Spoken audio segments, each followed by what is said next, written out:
I'm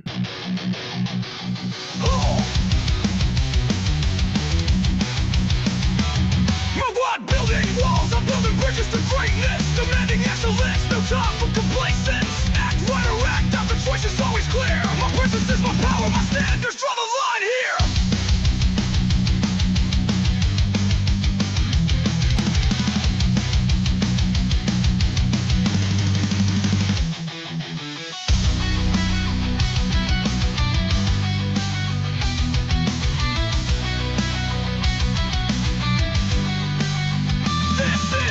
Elevation, protocol, rising above the chaos, taking control. My value's not negotiable, my worth is my law. Surrounding myself with excellence, that's what I saw.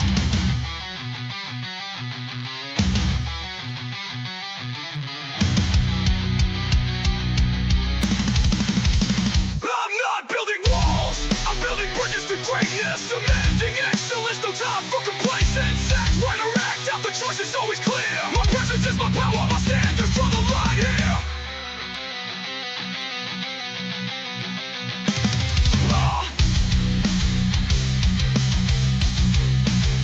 This is the elevation, protocol, rising above the chaos, taking control. My value's not negotiable, my worth is my law. Surrounding myself with excellence, that's what I saw. This is the elevation, protocol, rising above the chaos, taking control. My value's not negotiable, my worth is my law. Surrounding myself with excellence, that's what I saw. I'm not building walls, I'm building bridges to greatness. Demanding excellence, no time for complacence.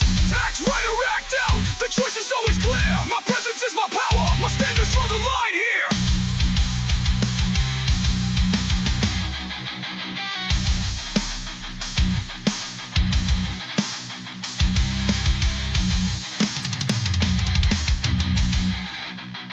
I'm not building walls, I'm building bridges to greatness, demanding excellence.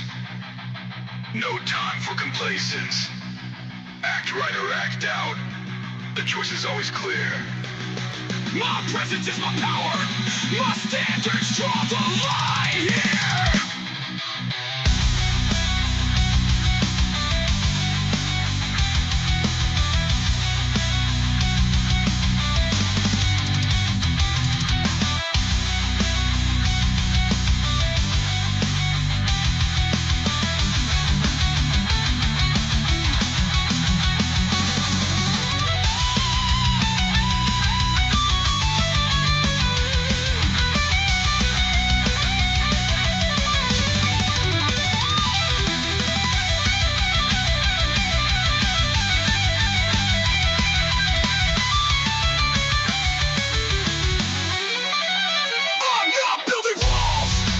Bridges to greatness, demanding excellence, no time for complacence.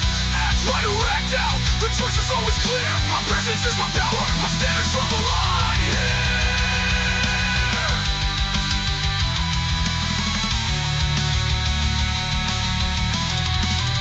I'm not building walls, I'm building bridges to greatness. Demanding excellence, no time for complacence. Act right or act out, the choice is always clear. My presence is my power, my standards draw the line here. I'm not building walls, I'm building bridges to greatness. Demanding excellence, no time for complacence. Act right or act out, the choice is always clear. My presence is my power, my standards draw the line here. My standards draw the line here. My standards draw the line here. I'm not building walls.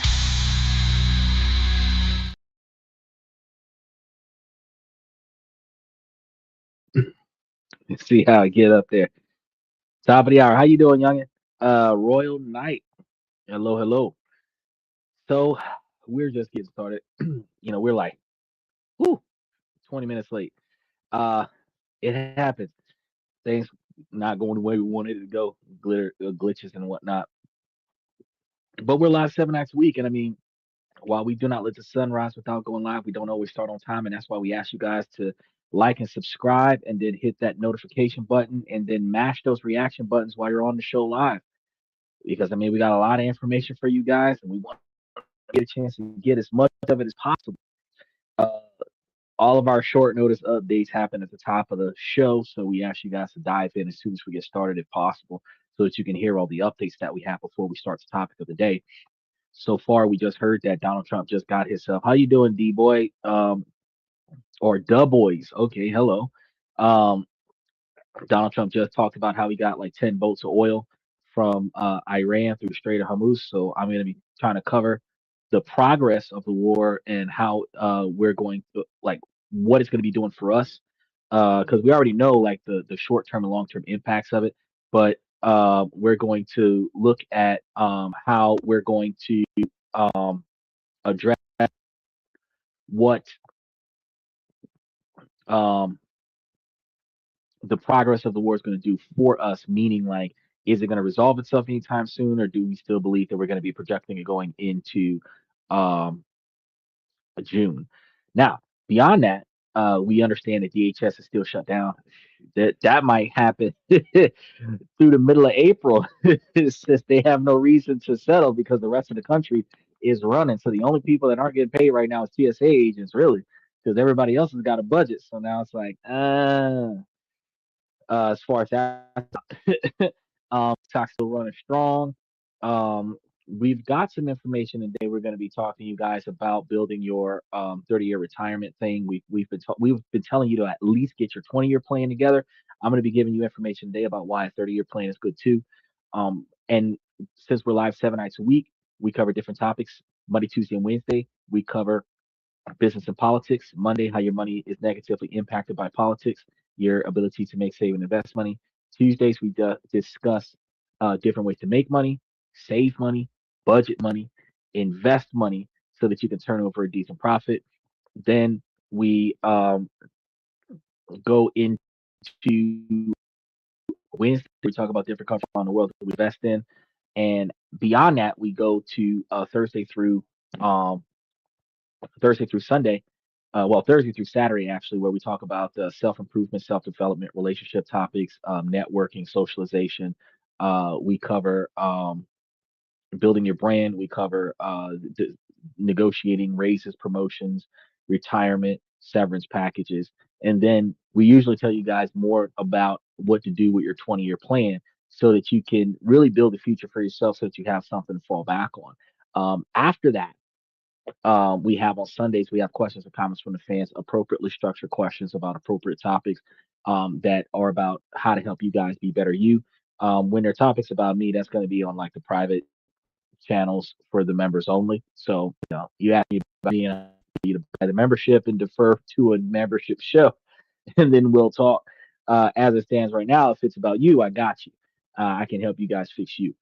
Um, as you guys just seen with the boys, inappropriate comments will be immediately banned from this channel. So you want to be on your best behavior because we're here to not just we're not here to entertain everybody. We're here to educate everybody to help you guys make yourselves better by finding the pain points in your life, the things that suck about your life that you guys have trouble with, so that you guys can help with improving yourselves by finding another way.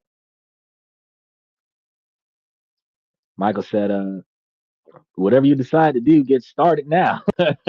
No better time to start getting wealthy than today. Bro, speaking of, I just seen a clip about how Myron, the leader of you say you're here to entertain. Myron, the head of Fresh and Fit, started $50,000 as like a security guard and TSA guy, and then went from like $50,000 a year to uh through Fresh and Fit, making himself like $1.1 million a year, and then he on YouTube and other social media platforms. And then after he got so big, he made himself to an $8 million a year man, and now he's like a multi-million-dollar individual by proxy of assets. After getting involved in real estate and other such scenarios, he started when he was like 22, 23 years old, like $50,000 a year. By the time he was 36, he's younger than we are, bro. 36, $8 million. He did it in 10. He did it in 10 years. He went to $8 million in 10 years just by b- building his brand, sticking to his core values, and projecting that throughout his podcast and sticking to the goals that those guys had set for themselves to be successful. And in less than 10 years, the guy made himself a millionaire, right? Hired a team of people to cover all the work that he didn't want to do. Now all he has to do is sit in front of the mic and talk.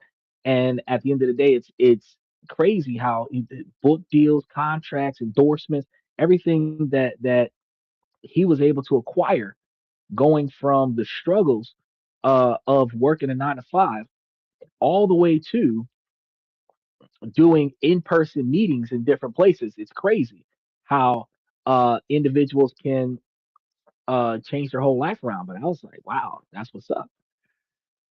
So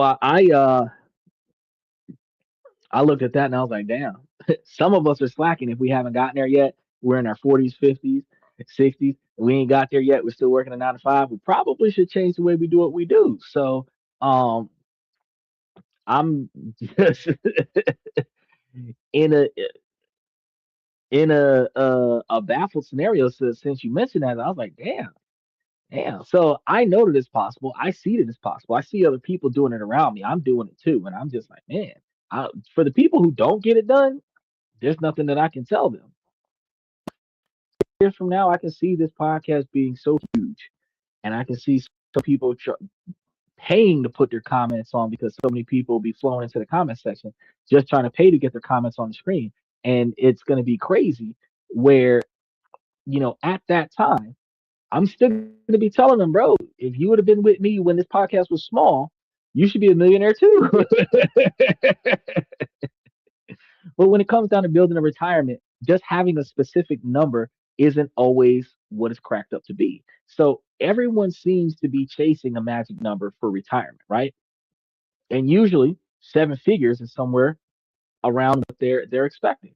And it's plastered across financial news headlines, whispered by talking heads, and it's the goals that millions of people are running towards. Like even my homeboy, Mr. Pibbs, he swore that he wanted to make himself a millionaire by the end of, 2025, 2026.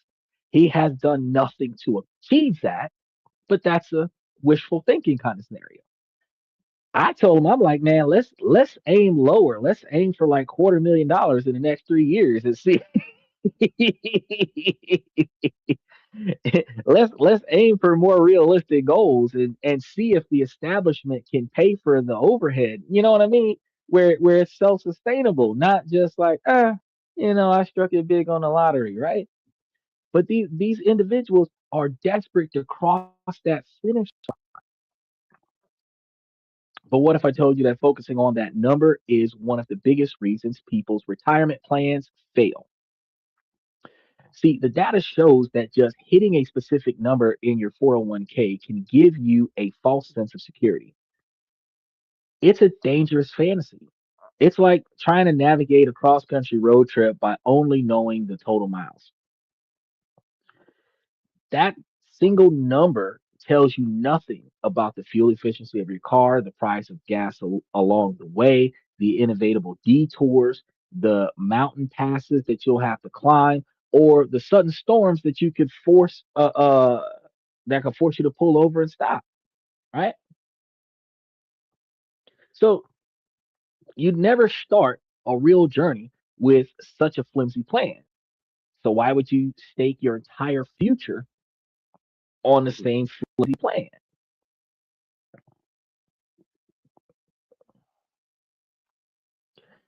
Uh,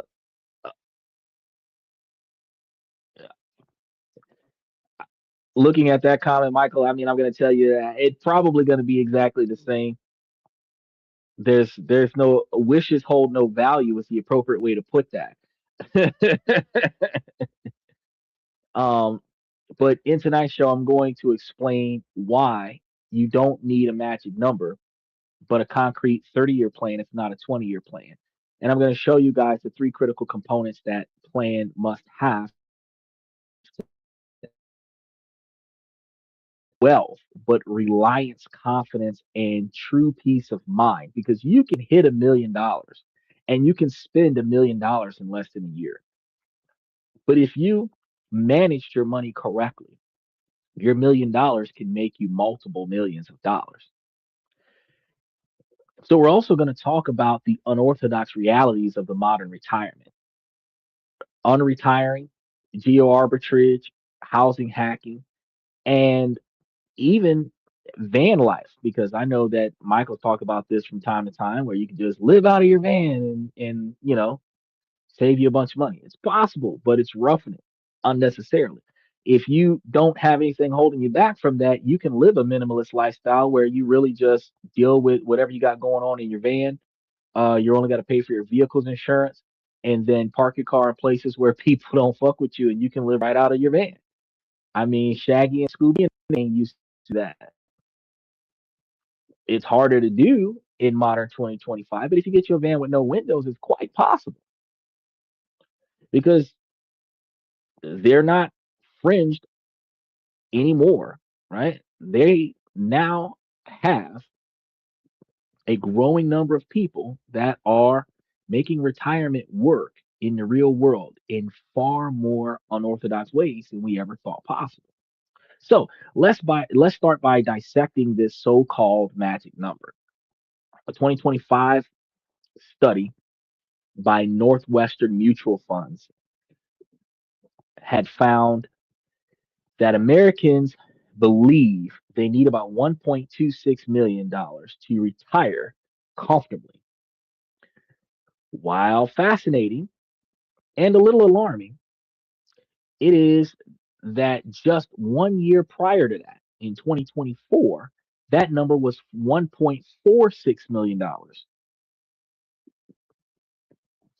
So it dropped $200,000 in a single year to retire, just based on individuals' contributions. Did retirement suddenly get cheaper? Of course not.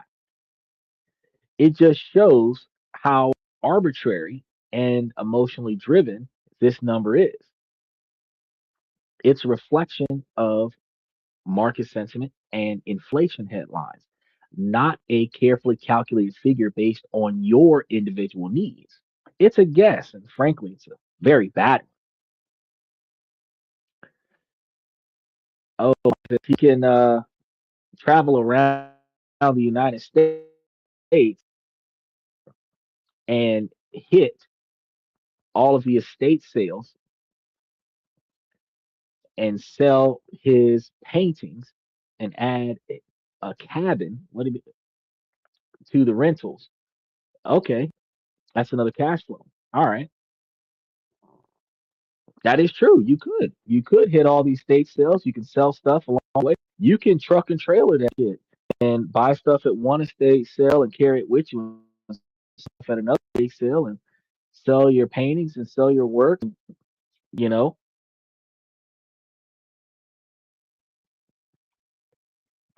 buy cabins along the way, live in them, and then rent them out, and then move on.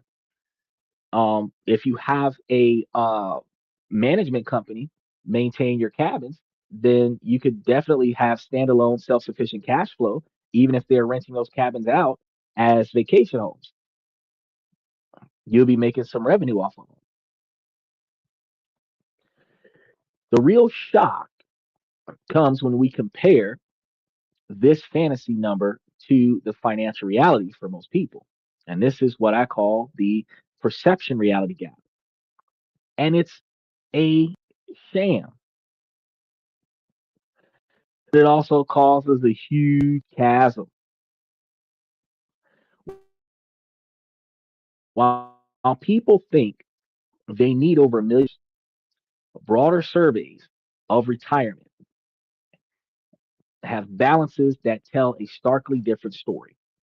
One 2025 analysis found that for households approaching retirement ages 55 to 64, the median retirement savings is about $185,000.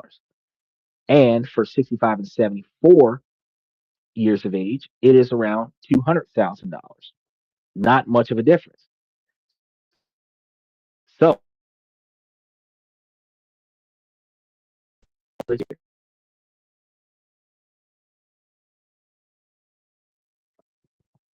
The retirement aspect of individuals 55 to 64 is 185,000, and for 75 to or 65 to 75 is $200,000.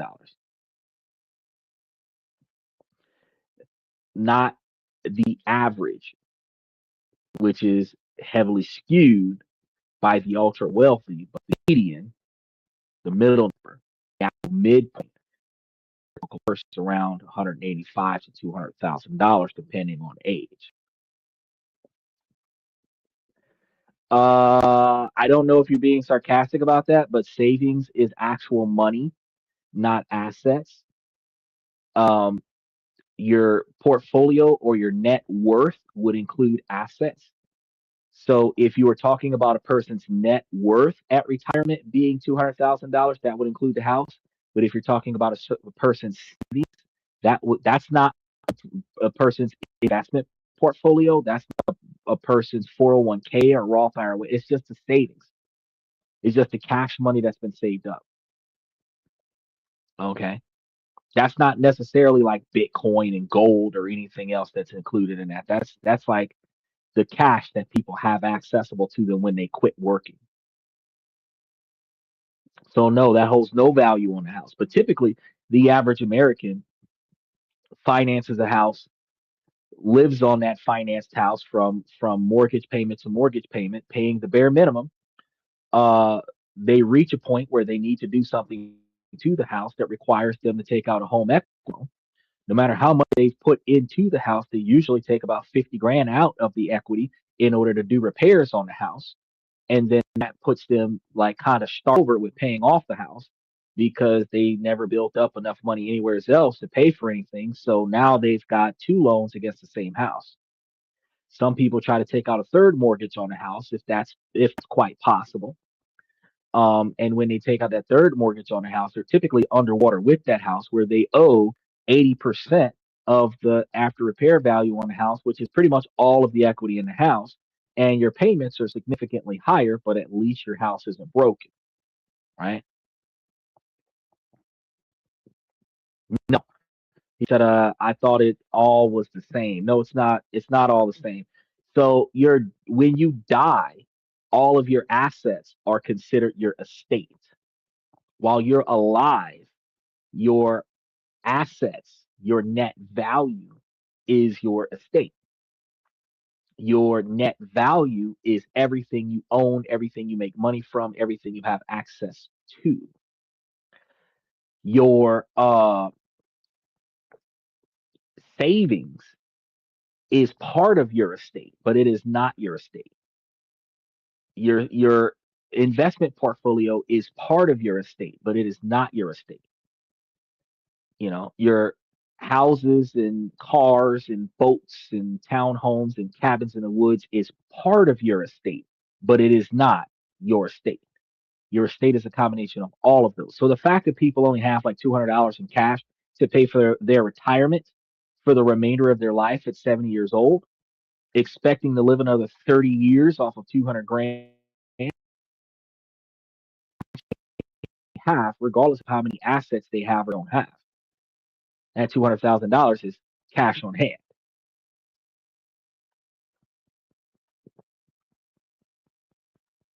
So that figure is worlds away from that $1.26 million wishful thinking that people threw out in the survey. The gap isn't just a gap; it's a canyon of financial insecurity. It shows that the entire conversation around the magic number is tailored to a tiny, high earning fraction of the population, the one percenters, leaving almost everyone else feeling hopeless or even worse, deluded. Recent surveys paint a grim picture of this particular anxiety. One from 2024 found that roughly 79% of Americans believe the nation is facing a retirement crisis. Another revealed that more than half of older adults, around 60% of them, are worried they won't have enough money to last through retirement. They see this disconnect firsthand. They know the magic number is a myth because they're living it in their reality. And here's where the unorthodox piece starts to creep in because the system pushes a fantasy number more and more, where the retirees are quietly rewriting the script. So in 2024 and 2025, about 19 or 20% of Americans 65 and older still in the workforce. And policy reports estimate that roughly 1 in 5 retirees will unretire at some point, either returning to work or starting a second career. And they don't got enough money crossing the spread. Not because they failed, but because the old definition of retirement doesn't match the economic or emotional reality anymore. So, why is this number so dangerous? It's not just that it's out of reach for most. The core flaw is that the magic number is fundamentally a statistic target in a dynamic world.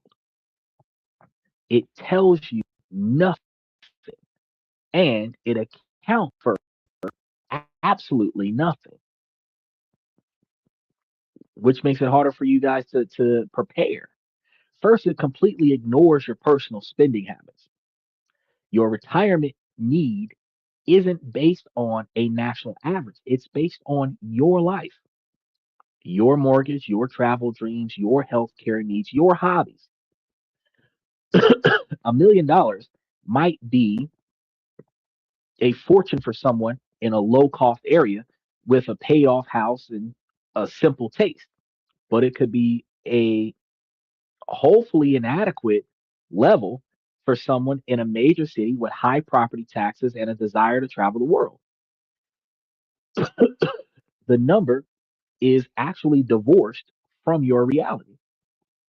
Second, it ignores the timeline of your spending. Your expenses in retirement aren't a straight line.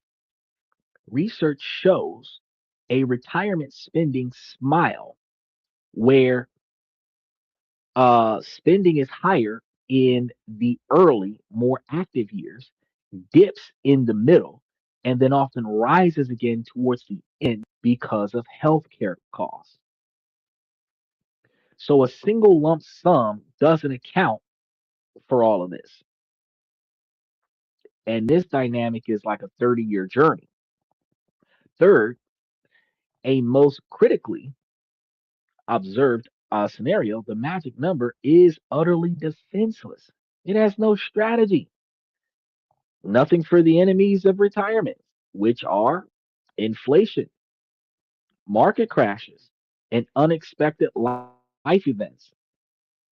That $1.26 million might sound impressive today, but with inflation running at just 3%, its purchasing power gets cut in half in about 24 years. That means by the time you're deep into retirement, your $1 million nest egg feels more like $500,000.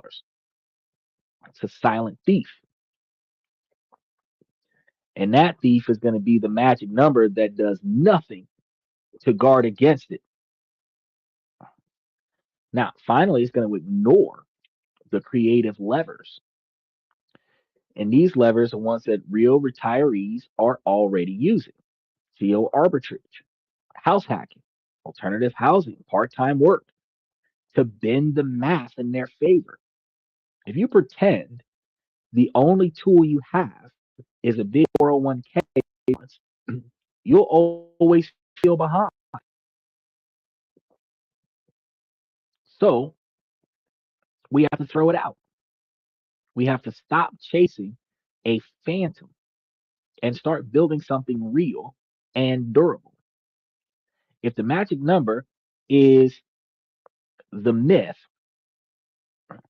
then the reality is a plan, a living, breathing 30-year plan. It's not about hitting one number, it's about creating a durable system for your money. So you want to think of it less like a finish line and more like a detailed flight plan for a 3-day journey after you quit working, with backup airports and alternative routes, and even the option to cheaper if fuel prices spike. And today, we're going to build that plan together. It rests on three foundational pillars: a cash flow blueprint, a risk management shield, and a behavioral cockpit.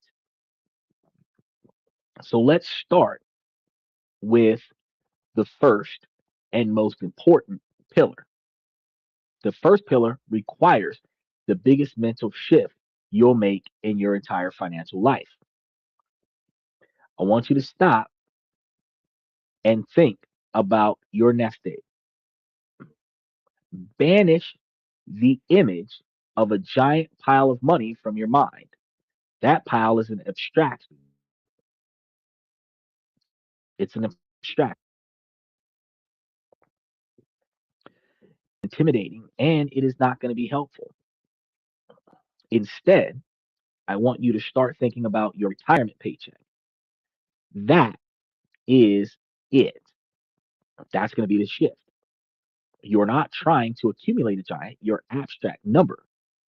You are trying to build a system that will pay you a reliable, predictable paycheck every single month for the rest of your life, preferably one that's increasing.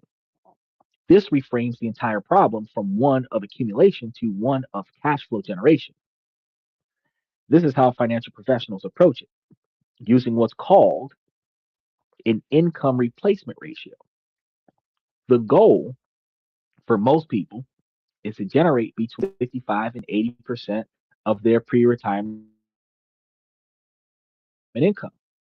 So if you were earning $100,000 a year before you retire, the plan needs to generate somewhere between 65 and $80,000 a year. This immediately makes the problem more tangible. But how do we figure your specific number? How do we figure that out? It starts not with your assets, but with your expenses. You can't possibly know how much income you need if you don't have a crystal clear picture of what you will spend. And this is going to be the bedrock of your entire plan. So let's walk through it. Imagine a hypothetical couple. They're both in their 60s and they want to retire in 5 years. They sit down, build their cash flow blueprint. First thing they do is map out their future spending, not based on what they spend now, but on what they will spend in retirement. Break it down into core categories.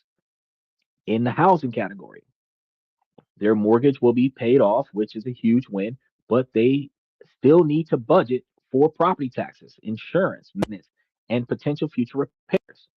This isn't going to be zero, it's going to be something, right? They're going to estimate this to be somewhere around $1,500 a month, depending on where you live. Now, here's where unorthodox strategies can change the game. Instead of just seeing housing as a cost, some retirees turn it into a profit center. For example, house hacking, renting out parts of your home or a separate unit has allowed some early retirees to cover 80% or more of their housing costs, effectively dropping their out of pocket housing expense to just a few $100s a month.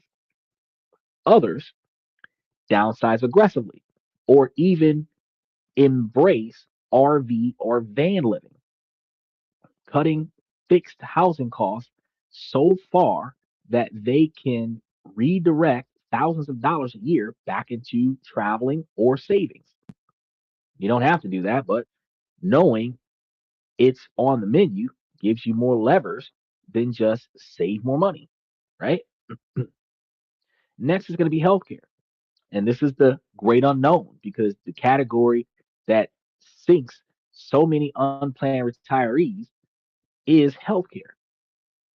They know Medicare isn't free and doesn't cover everything, and they have to put a budget for Part B premiums, a supplemental Medigap plan, and a Part D prescription drug plan. Plus, they need to account for out of pocket costs like dental, vision, and hearing, which Medicaid or Medicare generally don't cover. They budget a conservative $1,200 a month for this, and we haven't even touched long term care yet. So we'll get to that in the risk pillar. Then it's going to come the daily living, groceries, utilities, transportation. They figure their costs will be similar to now, maybe a little less without the daily commuting. They pencil in $1,500 a month here. Finally, there is the fun stuff, discretionary spending. This is going to be travel, hobbies, dining out, and spoiling the grandkids. This is a whole point of retirement for many people. They dream of taking two big trips a year and being able to eat out without guilt. They allocate a healthy $1,800 a month for this category.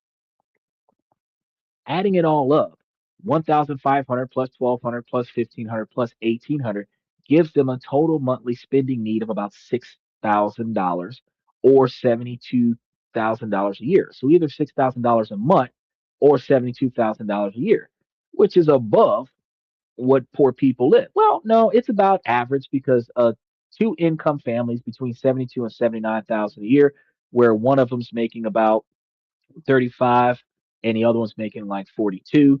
So yeah, that's about, you know, the norm. FX Trader says, can't we front run the stock market trades like Nancy Pelosi? I mean, you can try. It's how you do it, and if it's legal, you can try. If you were to take, like I said before, if you take 50% or more of your income and you put it towards the stock market and you run a heavy portfolio that's going to be like 60 or 80% real estate investment trust, and then another 20% somewhere else where you take the dividends from your real estate investment trust and your BDCs and redirect it to the other stuff in your portfolio, you can grow your portfolio quickly over a period of time, generating growth and generating wealth. And by the time that you reach retirement age, you've got a portfolio that's paying out 100% dividends, but half of it or more than half of it is REITs. You're in a scenario where you got a large quantity of cash coming to you, in spite of the growth. So you don't have to sell anything and just keep getting your dividends. At once you reach a certain level, you're able to take 50% of your dividends and read it back in to increase the portfolio to offset the inflation and live off the other 50%. But that also means that when you're reaching that $1 million status and you're making 150,000 to 200,000 a year off your brokerage account, that you're putting 75 to 100,000 back into your brokerage account every year and living off the other 75 to 100,000. I know you're kidding, but I know you're kidding, but I mean, in order for you to pull that off, you really have to put your money in the right spot because, like, Nancy's not capable of flipping the stock market like talking about it. She ain't have extra money lying around to make that shit happen. Just like with Martha Stewart, just like with Nicki Minaj. They're not able to cheat the system if they ain't have a shit ton of money somewhere to cheat the system with. The average 9 to 5er that's flipping burgers at a McDonald's don't got an extra $10 for a fucking scratch off. So they're not flipping the stock market like Nancy Pelosi able to do. But if they had a shit ton of money, yeah. But if you did that, you would have to do it in a way where it's generating extra money on the back end so that when you do quit doing it that way, you have a guaranteed stack sitting there that's giving you enough capital that you can reinvest back in. That's what you need. How you got there. Because the largest majority of women get their money out of divorce. And they can make themselves multi-billionaires after they took half of the man's estate. But not a lot of women go from being project poor to multi-millionaires without divorcing a rich man. You know what I mean? It is what it is. Women don't have to like that, but that's the truth. Outside of Oprah Winfrey, most women got theirs from divorce. If Donald Trump's wife divorced him and took half of his estate, she would be a $2 billion woman because her $4 billion husband gave her half of his estate, not because her $50 million made it to $2 billion. Her $50 million was inherited. So again, we're looking at a dynamic where to go from nothing to something and then go from something to something else, you got to have a stack of cash somewhere. So you got to start putting your money in the right spot. So I do agree with you. It would make more sense to try to run the stock market, but it would also make more sense to be about it after you got the money back, after you reached your top goal, to front run the money and then benefit from the back end, right? Because it's just like going to rob a bank, and then after you rob the bank, you're gonna just spend all of the money. Now you got to go rob another one. It's like, man, if you got away with it the first time, you need to put that money somewhere where that money's paying your ass so that they stop looking for you. You don't need to go back out there and do it again. There should be no another big score, one more score. This isn't DJ Khaled and another one. You know what I mean? It's like if you got it one time and got away with it, bro, you should be able to park it and not have that shit no more. If they didn't catch you the first time, you don't want them to catch you the second time. So notice what we just did though. We established a clear, personalized, and concrete income target with that $72,000 a year after we set up that portfolio. It's not a magic number pulled from headlines, and it is going to be the individual number of the group that's going to be utilizing it, built from the ground up based on the lifestyle that they actually want to live. Right now, with this $72,000 annual paycheck target in hand, they can move to the second step, which is mapping out where this income will come from. This is what we call the income stack. So imagine it as a pyramid. The base of the pyramid is going to be the foundation, which is the guaranteed income. This is going to be Social Security and pensions that you might have. This income is reliable. It is inflation adjusted for Social Security if you get it, and it lasts for a lifetime, as long as you qualify for it. So if a couple were to uh, get their Social Security checks, um, they would be able to find that if they both wait until their full retirement age of like 67, that they can expect to receive a combined income of maybe between 35,000 or a little bit higher than that a month, because it is the Social Security disability where their work credits give them more money than just some really suck, right? But this would mean that they would get about 4,000 a year if they're getting Social Security. If a massive ass brokerage account, you're not getting Social Security, because Social Security only pays you if you don't have more than $2,000 anywhere in your name. So if you've got a savings account with $2,000 just sitting there, if you got a brokerage account with $2,000 just sitting there, they're not giving you any money. They cut you off. So if you have a 200 grand brokerage account somewhere, yeah, they're not going to give you Social Security. They might give you your work credits, but like the SSI, no, they're not giving you that. So delaying your ability to cash in on your retirement is a powerful tool here. So you want to wait from 62 to 70, and that can increase your monthly benefits by more than 70%, which is a guarantee. And inflation protected return you can't get anywhere else if you survive that long. So they have a target of about $72,000 and a guaranteed base of about $42,000.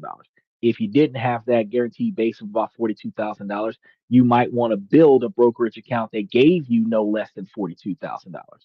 Even if it was 10%, you would have a $400,000 brokerage account paying you for $420,000 a year. Well, it might be 420,000 paying you 10%, giving you the 42,000 a year. However, you're looking at your basic income, that's what you would have. And that means that you have an income gap of about $30,000 a year. This is the amount their personal savings, their nest egg, whatever annuity funds needs to generate.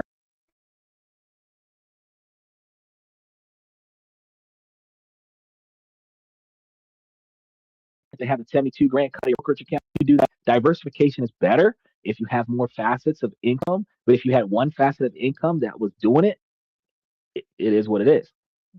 But this is going to bring us to the middle layer of income stack, which is going to be your portfolio. This is going to be your 401k, your IRA, brokerage accounts. If you're not already using this to fill the 42% or the $42,000, it's going to cover the other 30. And this is where we have to talk about safe withdrawal rates. For decades, the rule of thumb was the 4% rule, which states that you could withdraw 4% of your starting portfolio value, adjust that amount for inflation each year, and have a very high probability of your money lasting for 30 years. However, in today's world, many experts suggest a more conservative starting rate is prudent, with recent research pointing to around 3.9% depending on asset allocation and fees. So let's use that 4% for a minute, simplistically, as it's still a valid starting point for deductions or decisions. If you needed a portfolio to generate about $30,000 a year and they use a 4% withdrawal rate, the math is going to be simple here. You take the income you need, divide that with divide it by the withdrawal rate of $30,000 by 4, which is $750,000. So you're, well, not 4. You're going to take the $30,000 and divide it by 0.04, which is like 4%. That's going to be $750,000. And that's the magic bullet number. We have derived to and that's actually the second time I come to that number. But do you see the pro difference? Isn't a magic number here either. It is a calculated number. It was the last thing that we figured out, not the first. So if we wanted to do the $750,000 plus the 4% inflation cost, we might want to run around 800,000 or 900,000, or even put our middle finger on the 100,000 after taxes. We would still have 80 or 70, because if they took 25 or 30% out of it for taxes, we would be sitting somewhere closer to $70,000 after taxes anyway, which means we'd be $2,000 short. So if we were writing a brokerage account to offset it, taxation and inflation, probably be upward of 125 or 100 just to ride the brokerage account, interest based only, which puts us back to that number 2024. But this is going to be rooted in personal spending, guaranteed income sources, and a disciplined withdrawal strategy. It's going to have context. It has a job to do, generate $30,000 of annual paycheck or more. And this is going to be an infinitely more powerful and realistic approach than chasing a vague, context free 7-figure goal. Now, let's layer in the unorthodox buffers. Finally, there's going to be a top layer of income stack, which I call the buffers. This includes things like part time work if you want to, income from rental properties, or even a health savings account. This can be used to cover medical bills and at a tax free rate, freeing up other portfolio money.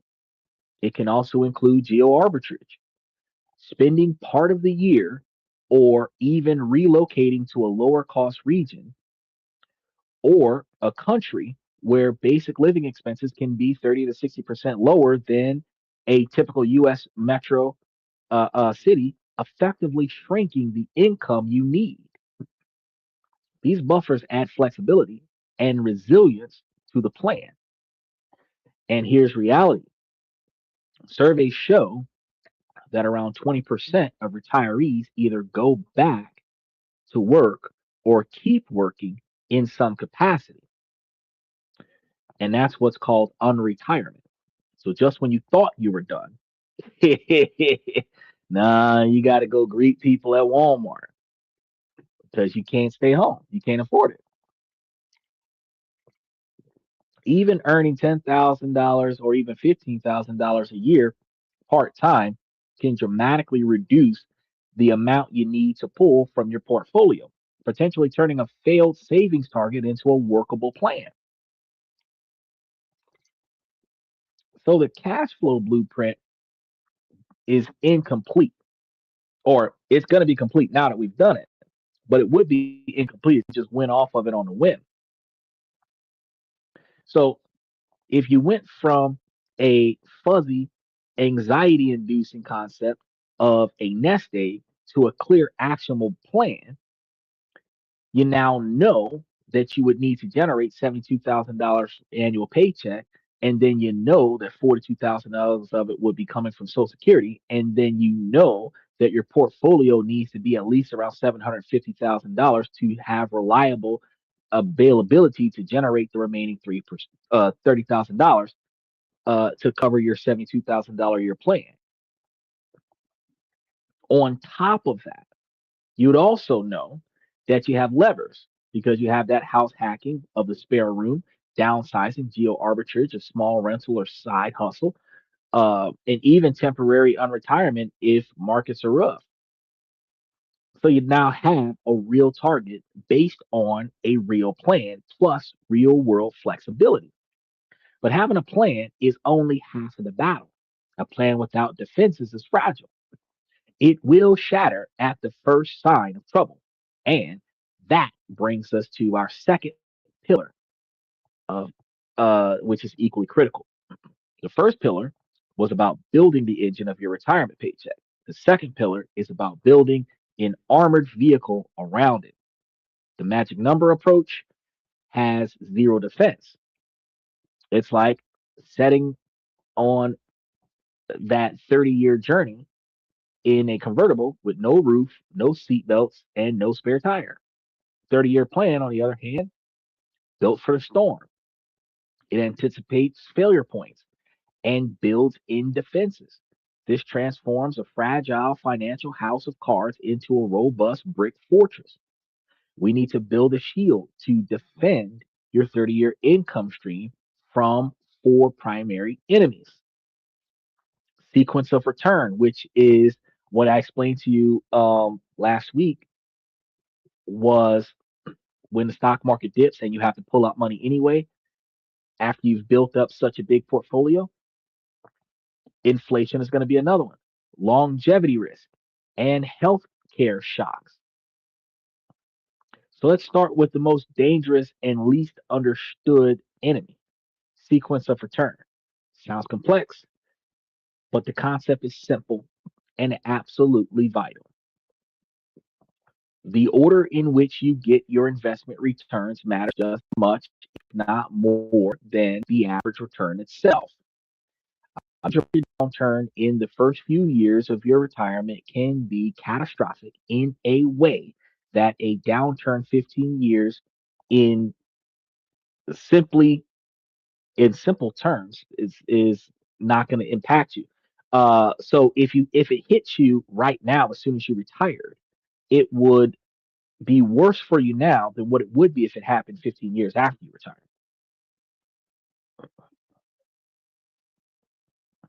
So let me illustrate this. Let's say that you had it set up. You're retired with your $750,000 portfolio and began your $30,000 annual withdrawals.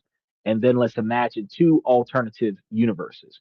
First universe, the market soars for the first 3 years of your retirement.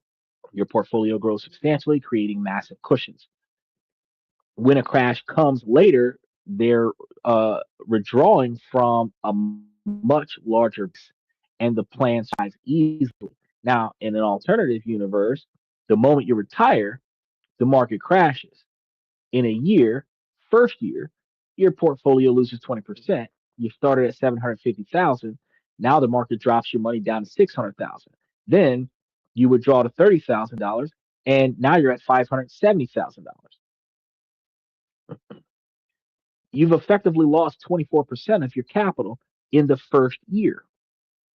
This is called selling into a down market. And it is the cardinal sin of retirement income plans, which is one of the reasons why I tell you guys to set up brokerage accounts that have dividends paying to you, because you don't have to sell shit if your dividends are paying you. When you're forced to sell more shares when prices are low just to get the same amount of money in cash, permanently damaging your portfolio's ability to recover. Even if the market roars back in later years, you may never catch up, and this is going to be how retirements fail. That early sequence of bad returns creates a death spiral. So, what's going to be the defense against the silent killer? It's a combination of smart asset allocations and bucket strategy. And I've talked about this bucket strategy once before. So, as you reach your retirement, you want to gradually reduce your risk.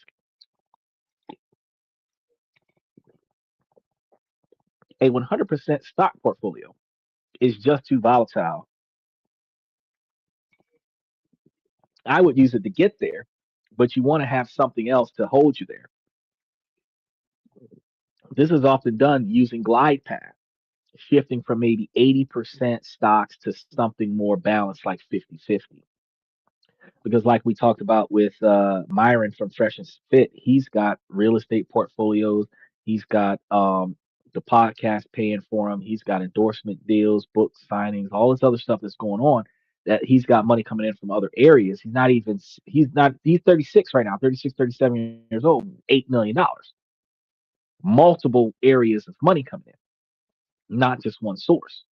So if you built your wealth off of the brokerage account and then you diversified from the brokerage account and took the assets to invest in other things so that you had more money making money for you, now you've got the brokerage account paying and you've got the houses paying. And how I mentioned this before, how you might do that is build that $800,000 brokerage account, borrow $400,000, buy a rental property, pay the brokerage out of the brokerage account till the rental property starts paying you for the brokerage account. The profits are paying off a loan, so you're tax exempt on that. But once you've either paid down your brokerage account or built up enough revenue, you could then leverage your line of credit again, get another 400 grand and go and buy another property, or you can leverage the property that you have to buy another property. If you had a $400,000 house and you leverage house $200,000, you get 20% to get $1 million apartment complex, and now you're really rolling in it. You got $1 million apartment complex. You've got a $800,000 brokerage account and a $400,000 house. The tenants are paying for the two houses. Your brokerage account is paying for itself, and you keep the difference between your brokerage account paying itself back plus what you keep for your standard of living. At some point, some of this stuff is going to subside to the debt is going to subside to a level where you can leverage more assets so that you can get more things, get you another property. Because if you got you another $400,000 property cash up front, and you leverage half of that property to get you another $1 million property. Now you've got two $1 million properties and two $400,000 properties, which means that you now have a collection of rental properties, and you're still living off your brokerage account. And what we crunched the numbers, Michael, something to the magnitude of like $120,000 a month off of those multi-million-dollar apartment complexes. But even if it was $15,000 per complex a month, you'd still be making like $20,000 or $30,000 a month if you paid somebody else to manage the properties and do the turnarounds for the complexes. You would still find yourself making far more money doing that and still being able to cut yourself a paycheck than what you would if you was living from paycheck to paycheck. Now, the bucket strategy is going to take this a step further. You divide your money into three conceptual buckets. Bucket one is going to be your cash reserves. It's going to hold 1 to 3 years worth of your income gap. So like 30 to $90,000 in ultra safe cash or money market funds. This is going to be the money that you draw from in your monthly paycheck option. Bucket two is going to be the medium term bucket. It's going to hold another 5 to 10 years of expenses in a balanced mix of bonds and some stable stocks. It is the job of the stocks to steadily grow and refill the first bucket. Because if your stock market is refilling your bank account and you use your bank account to pay for things, all you have to do is continue to put money back into your bank account, and your bank account will always increase in above and beyond inflation and taxation. Bucket three is going to be a long term growth engine, holding the bulk of your stocks. This bucket is designed for growth and is expected to be volatile. And here's going to be why this works. When the market crashes, like in the second example, you don't have to panic. You don't sell a single stock while the market is down. The next few years of income, you're sitting safely in bucket one, completely insulated from the turmoil. This cash bucket gives you the time and the emotional strength to let the stock portfolio recover without being forced to sell at the worst possible moments. Now, this is going to neutralize sequence risk. And you want to add a modern twist to it because if the downturn is severe or prolonged, that's when retirees choose to unretire, going back to work part time or consulting for a couple of years instead of draining their portfolio while the market's down. Reports show roughly 1 in 5 older Americans is either back in the workforce or continuing it after initially retiring, often citing inflation and market volatility as a key reason. That's not failure. Like I said earlier today, that is using flexibility at your own risk to manage your tools to be successful. Special shout out to Wolf. Wolf slid in for the day. What's up, man? We're talking about a 30-year retirement plan. We're three-quarters of the way through, though. We've been here for a good grip, covering a lot of information here. I know we're dealing with a lot of drop frames tonight. Got to master reset the whole system yet again, but we're gonna go ahead and keep giving you guys all the information that you need to be successful. Special shout out to Uncommon Woman. Uh, you guys miss a lot of stuff that happened over the past week. We Uncommon Woman, you should have been here 2 days ago. We were talking about the value of women on the show. That was a twist in and of itself. Then we covered a lot of different ways for you to improve yourself in making decisions in your relationships and building yourself up successful yesterday. And then on Monday and Tuesday, we've been giving you guys some information about how the politics is negatively impacting your money. Is that I've been investing in entertainment. That's good. That's good. You should invest. If you invest in Sony or PlayStation, or if you're investing in theme parks, it's fantastic. You should invest in carnivals and uh, JetBlue. You should invest in airlines, cruise lines. That's good. Oh, you said you built a paintball field. Okay, well, if you're gonna rent out the paintball field for people to go out there and paintball, you can make money off of that. That's a good investment. Matter of fact, you can charge them like $10 or $20 to enter, and then just unlimited time. But you're gonna sell the ammo. Matter of fact, you can sell the ammo and rent the guns, right? And you'll make a ton of money off of them being there as long as they want. But they got to pay for the ammo and rent the guns, and you'd be making a buck. And then if you got extra gear, man, you could sell a whole lot of stuff for the paintball field. And it's something that doesn't require maintenance because it's not like you got to wash the paint off of the field after they're done with it. $40 a person, yeah, you can do $40 a person. You could do 40 bucks a person. Or if you look at your competitors, if they're doing 40 or 50 bucks a person, you could do like a membership plan for $25 a person or 20 bucks a person, where they're going to pay an automatic membership, and they come back as much as they want, and it's a monthly membership. And then again, you're selling the and renting out the equipment where they pay for the paintballs, but they're renting the guns and the armor and the helmets and the shoes and all of the stuff. And then if you had a food court over there, you could sell the food over there, and you can overprice the food. And then because they're paying for convenience, you know what I mean? They'll spend like $2 for a can of soda because they're thirsty. Or not $2 for a can of soda, but $1.25 if you put some ice in it. So yeah, it's doable. It's doable because there's a plot of land that you don't got to do nothing to it. You know, whatever's there is going to be used as cover fire, and you just got to make sure that there's nothing there that they can get hurt with. Yep, two vending machines. There you go. So you're on the way. You can turn that into a thriving business. Now, the second enemy that we're going to be talking about with our 30-year plan is going to be inflation. We touched on this a while back, but it's going to be a silent, relentless parasite on your purchasing power.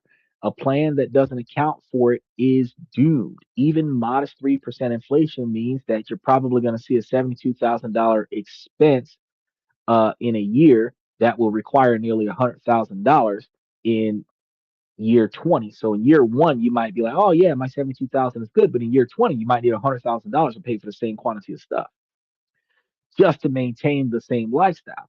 So the defense here is going to be layered. Your portfolio must keep a healthy allocation to stocks for long term growth.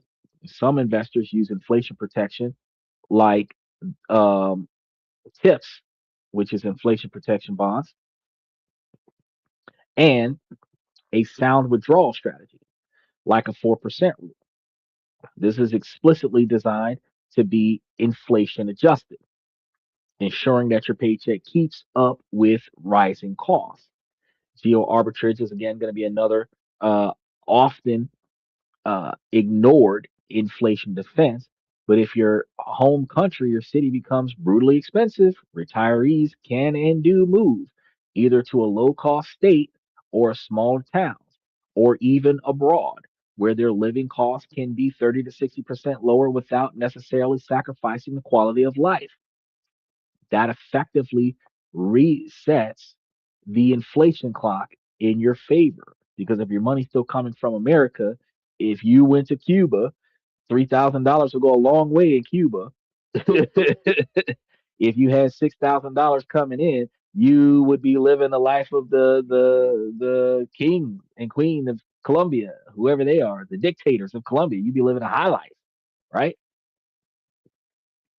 So oh, and then if you went to places like Belarus with $250,000, like you'd be a multimillionaire. So if you had 750 or $800,000 and you went to Belarus, you'd be set. You'd be taking care of a small village, literally. Now our third enemy is going to be longevity risk, the risk of a good thing, and where you're outliving your money. People are living longer than ever. A 65-year-old couple today has a high probability that at least one of them will live to 90 or beyond. So your plan must be stress tested for a 30-year or even 35-year time frame. The defenses you're going to need for this first, delaying Social Security, which provides a longer, larger guarantee where inflation adjusted income for life produced. Second, financial advisors. Use Monte Carlo simulations, software that runs your plan through 1,000 different possible market scenarios to calculate its probability of success. A robust plan that should succeed in 90% or more of those scenarios is going to be what you're hoping for. Third defense can be an annuity, which converts a lump sum into another stream of guaranteed lifetime income. And then finally, the fourth and most explosive enemy is healthcare and Long term care, which is LTC. A major health event can blow a hole in the most well constructed plan. Many wrongly assume that Medicare covers everything, but especially does not cover the most financially onerous risk. So, long term custodial care for daily activities like bathing and dressing yourself. Once you get too old to do it for yourself, you got to pay somebody to help you out. The defense is going to be proactive planning. With a health savings account, this is a triple tax advantage healthcare superpower. So, for a larger risk of LTC, the primary defenses are either specific LTC insurances, which is hybrid life insurance policies with an LTC rider, or self funding, which requires explicitly setting aside a significant portion of your assets, ignoring it in uh, um, which isn't a strategy at all. You really can't do that. It's a gamble with your entire financial security, ignoring the fact that you're going to reach an age where people are going to have to change your diaper and wipe your butt and wash your back and everything to that effect. When you start getting 90 years old, you start reaching an age where people got to do for you, right? And despite all of that, if costs run hotter than expected, that's where those weird strategies become serious tools, because some older Americans are living like in RVs and vans because traditional housing has become unaffordable. And while many are forced into it, others adopt mobile living intentionally to slash fixed expenses and region control, because you can get a like one of those 18 vans and live in one of those, take out all the seats in the back, bed, hot plate, good to go.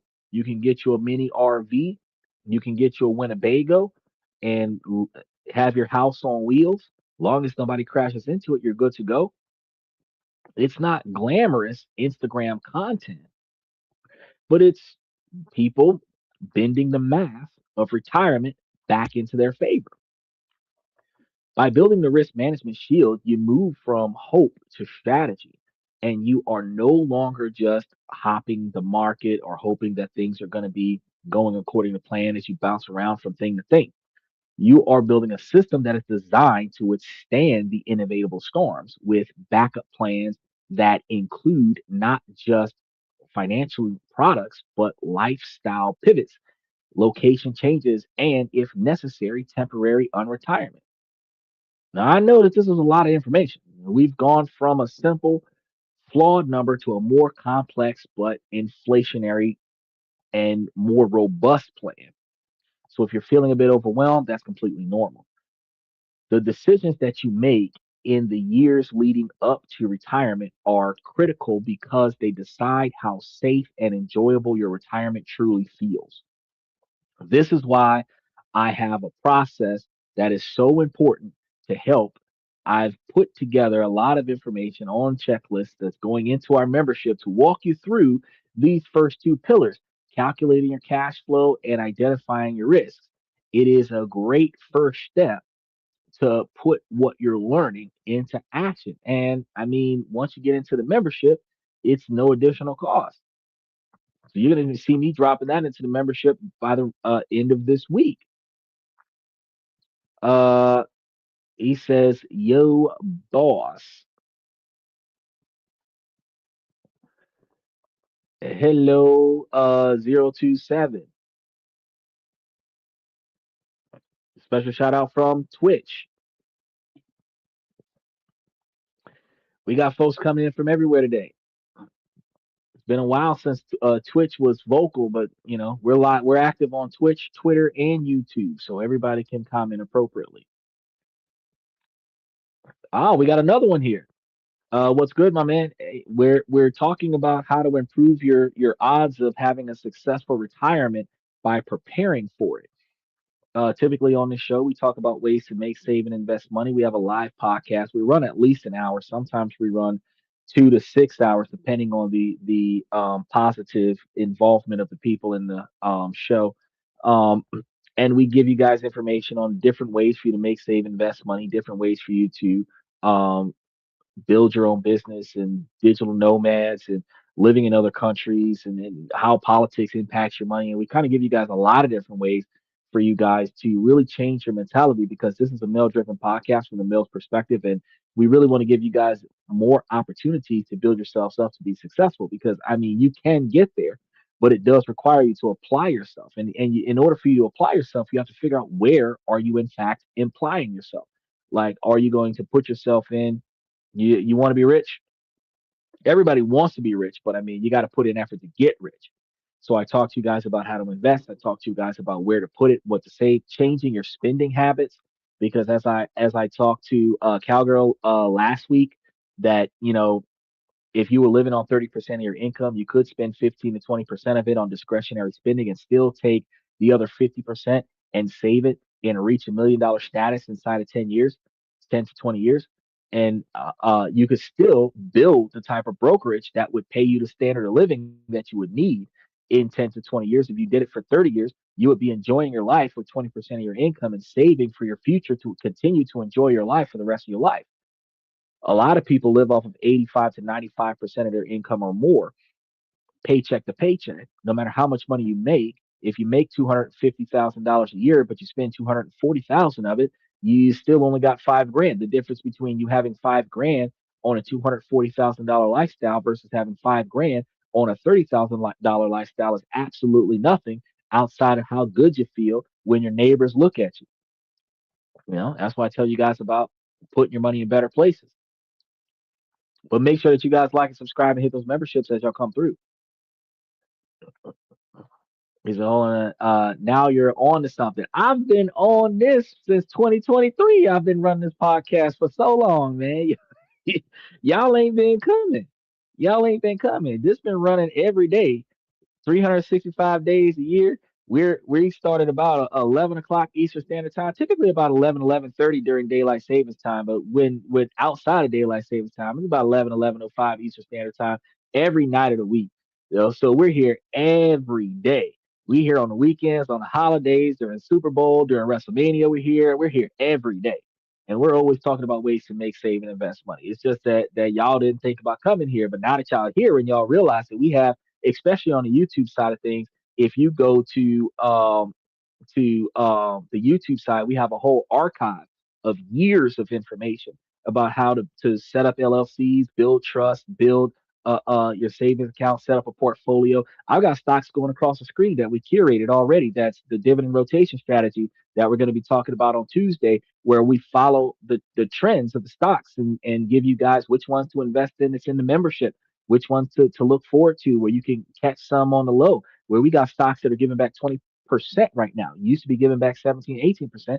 We got some real estate investment trusts that we've been following, undervalued stocks, giving away 20% right now. If you picked it up and you held it, you don't got to sell stocks. You just buy them and hold them and sit on them. Even with taxation, take 3-4% off the top, you'd be pocketing after taxes still 16, 17% return on your investment instead of doing the S&P 500 at 10%, and then after taxes you pocket like 7%. I'm showing you how you can pocket an extra 10% above the market average, with undervalued stocks people don't pay attention to. Yeah, it's real dedication. It's real dedication. But it takes dedication to make yourself a higher valued individual. It takes yourself dedication, years of dedication to build your brand, to set yourself up for financial success, to set yourself up for the lifestyle that you want to have. Because while wanting to be rich is a really good pipe dream, the truth of the matter is making yourself rich takes work. It takes work. It's not easy. We were talking at the top of the show, like the host of Fresh and Fit went from $50,000 a year at 22 to $8 million at 36. The man did 10 years and he's a multi-millionaire. He just put his money in the right places and he didn't waste his money on other people and insignificant things that would not benefit him. By prioritizing yourself and prioritizing your own success, you find yourself in a better position to build up wealth. Because as long as you're wasting money on bullshit, as long as you're wasting money on dating and hooking up with chicks and everything to that effect, and you're spending all this money on a first date, $500-700 a date, $200-300-500 a date, OnlyFans and all this other stuff, you're throwing away money to people who don't even give a shit about you, loaning money to friends, bailing people out of jail, you know, all the stuff that you do for the sake of other people that doesn't benefit you. And you don't even recoup that money.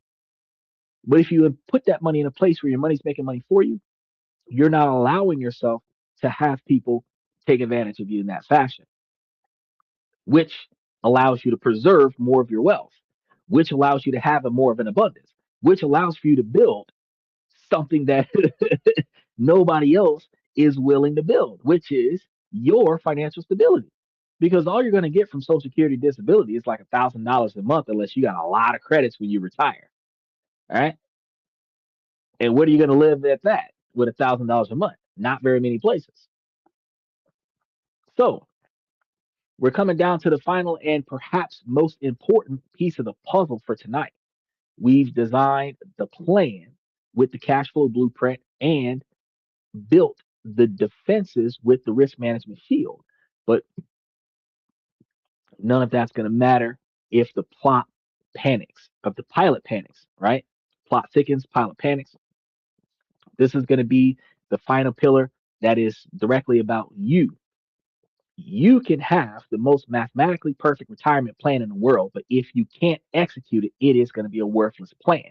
The biggest risk to your money isn't the market or inflation, it is you and how you spend your money. It is going to be the human sitting in the cockpit, susceptible to fear, greed, and panic, especially greed and lifestyle creep. So the finer pillar is going to be about building the systems to keep you from making critical errors during the turbulence of a 30-year journey.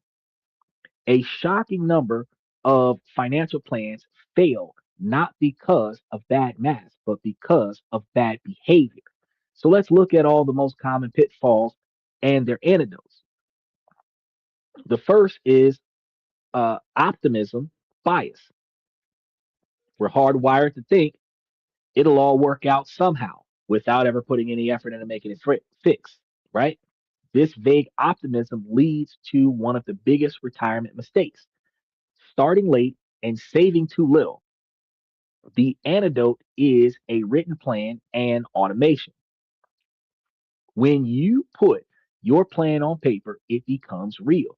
It's a commitment device, a pre made decision matrix for when your future emotional self is tempted to do something stupid, extremely foolish. The second part is the automation. The best way to defeat your flawed human instinct is to remove them from the equation. Setting up automatic contributions to your retirement accounts.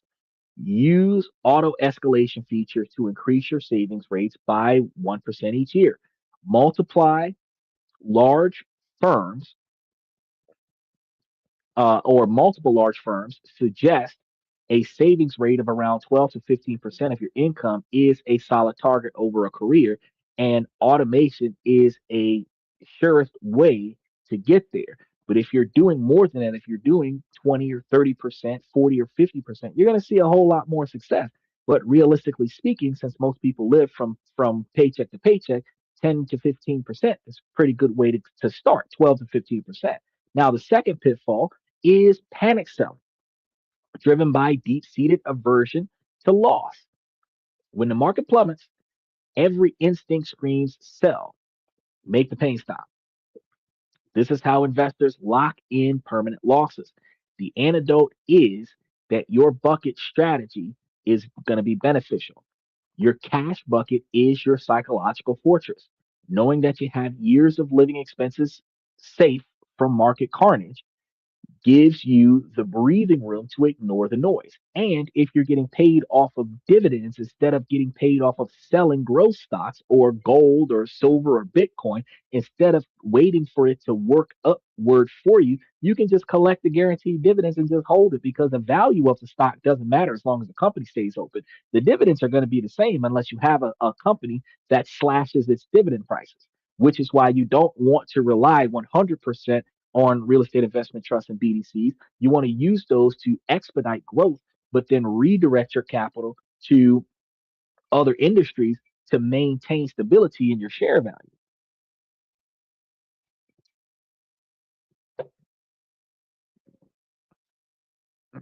It says, do you invest in Any mining companies? Yeah, I gave you guys a whole laundry list with the core satellite portfolio. I gave you guys a whole laundry list of mining companies in one of the shows when we were talking about precious metals. You said they just discovered one of the largest deposits of rare metals in Alaska and are currently making a 200-mile road to access it.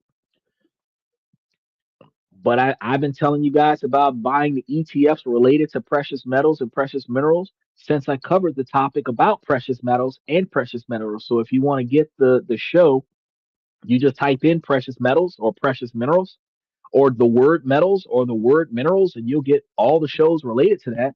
And I covered the shows and then all of the ETFs and stocks that you can invest into, having to buy the physical metals because yeah, you can get them and hold them in a safe in your house, but you have to understand that erosion, oxidation, other such situations that negatively impacts your possession of the physical item. You should get some gold and silver doubloons so that in case the market crashes and cash is no longer a thing, gold still holds its value, silver still holds its value. You can always walk around with a bag of gold and silver coins when times get tough, when the apocalypse hits, when zombies start ruling the world, and then you can just start flicking coins at people because it is what it is. Or if you want to spend more and not spend more, but save more uh, uh, with your mentality invested in cryptocurrencies or digital currency, then you want to be able to put all your money up online and let it make money for you. Just note that as long as you're in a situation while you have internet, you can access your cash, but go to a location where there's no internet, you don't have any cash. So at some point, you have to redirect your digital currency from online to a physical bank where you can go to that bank and withdraw it out in cash.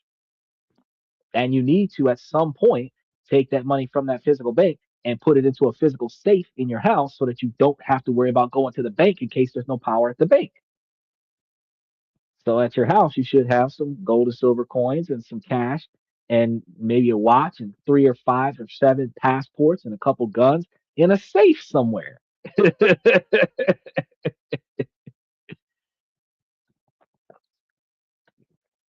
And invest in ammo.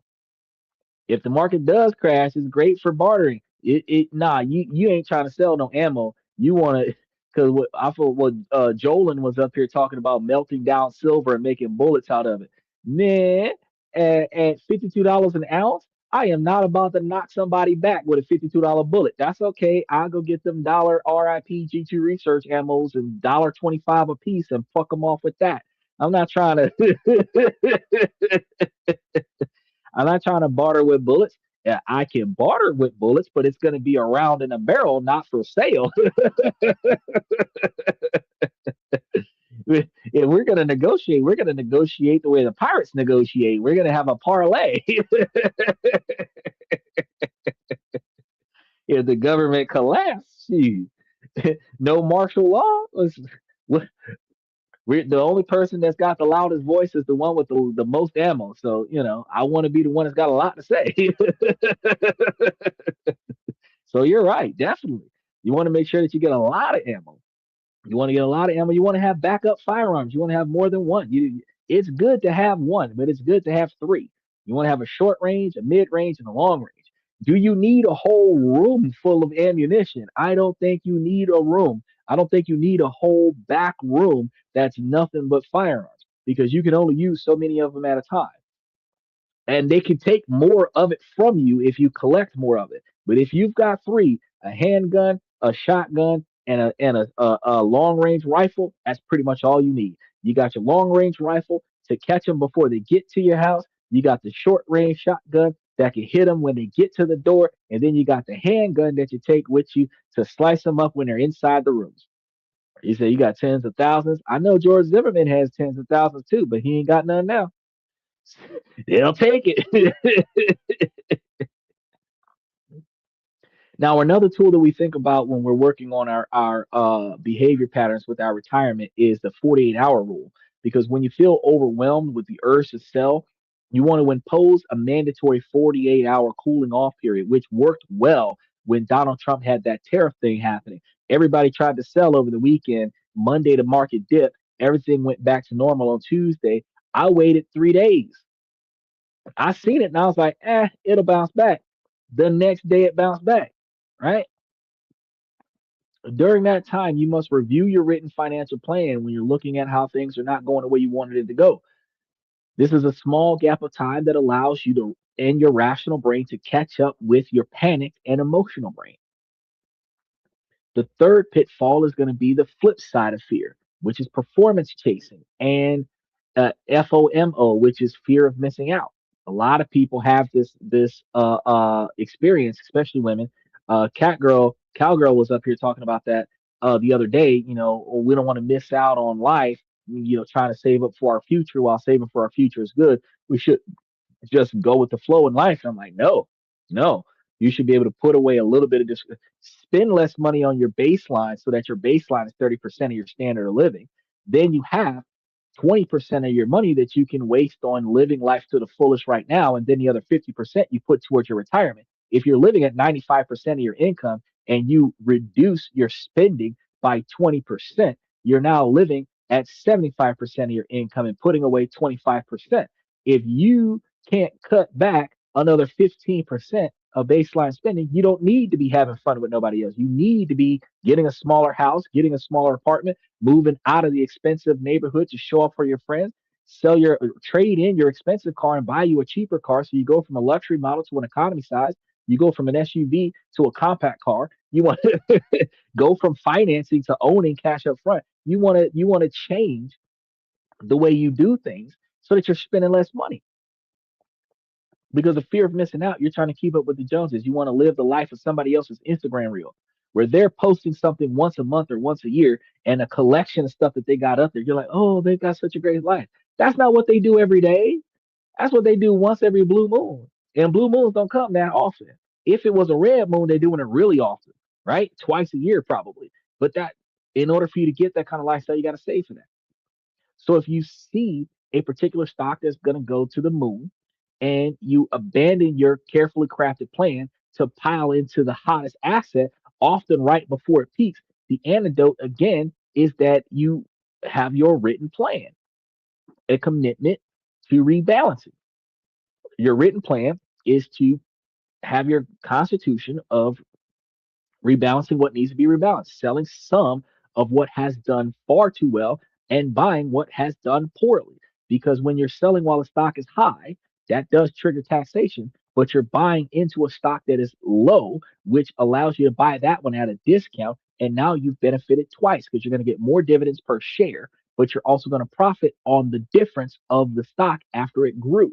So if you bought the stock while it was under, let's say you bought the stock at $5, the stock went to $10, and at $10 a share, you had 100 shares, so you made $100 on top of your $100 that you put down. If you sold $100 of your $200 worth of shares, and then you bought another stock that dipped from $5 to $2.50, and now you're buying more of that one, you've got more shares all the way around.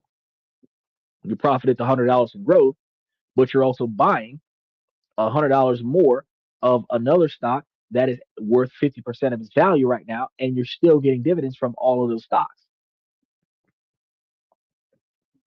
This is going to be the discipline. Counterintuitive acts that keeps your plan on track. That's what you want to do. Countering the market. Here's a behavioral twist that ties those unorthodox strategies because too many people rule out powerful options. Working part time, moving somewhere cheaper, renting out a part of their home because they've emotionally locked into an outdated picture of retirement as I never work again and I never move. The data shows a large share of retirees are already working, moving, and downsizing. You're not failing if you build those into your plan. You're being realistic. Finally, there's the retirement finish line mentally. We think of our retirement date as the end. So we stop paying attention and we switch those thoughtless ATM modes on and start utilizing those. The antidote is understanding that retirement is the start of a new 30-year journey or even longer that requires ongoing navigation. This means quarterly reviews. At least once a quarter, sit down and review your plan. Are you on track? Do you need to make course corrections? And beyond the money, you need to plan for your time, your ability to enjoy yourself, because a retirement without purpose can be a hollow victory.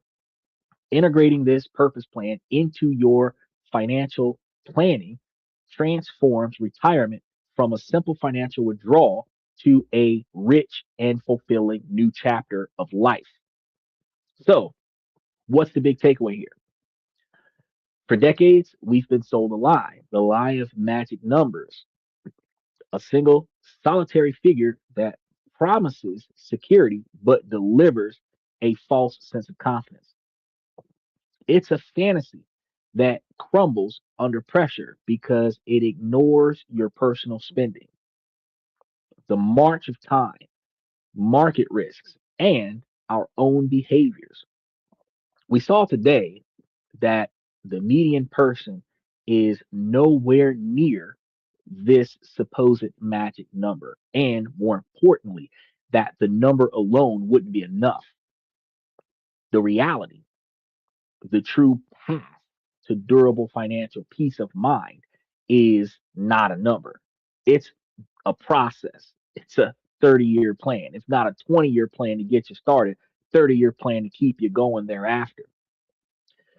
Wolf says, what do you think about cryptocurrency? I've covered several topics on crypto. He said, personally, I don't trust it, but XRP is so cheap right now, it could potentially bang like Bitcoin did.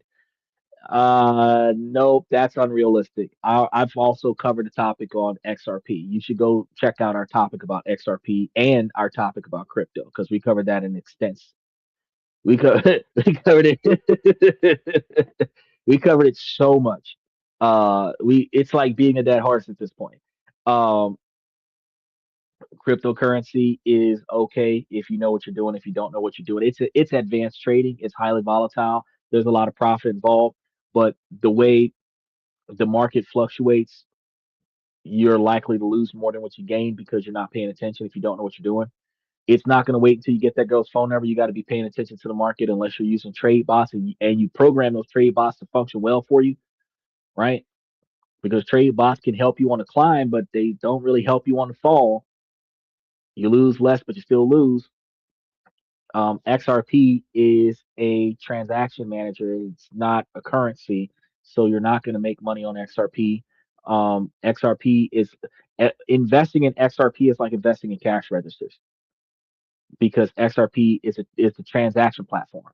XRP is not a stock portfolio. So anybody who throws up XRP like it's a trading option is doesn't have knowledge of trading when it comes to that because XRP I've covered XRP in extents. It's not you can invest in it for like long term hope and prayer, but short term gains, quick turnarounds, high returns. You still have to sell it because it's going to be a growth stock. If you do buy into it, you have to sell it and it has to be sold higher than what you bought into it in order for you to turn a profit off of it. You would probably get more off of a meme coin than what you would off of XRP. And I don't trust meme coins to save my life. So, I mean, the most stable meme coins that I hear on the market right now is Trump coin and Dogecoin.